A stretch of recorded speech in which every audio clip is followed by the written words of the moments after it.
Apple just launched the iPhone 17, and for once the hype feels justified.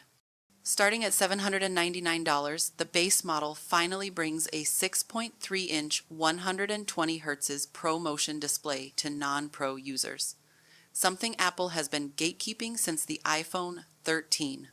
The front camera doubles from 12 MP to 24 MP, selfies are sharper than ever, and storage now starts at 256 gigabytes instead of 128 gigabytes.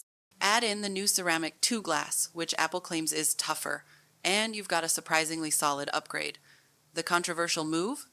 Apple ditched the Plus model and introduced the iPhone 17 Air at $999.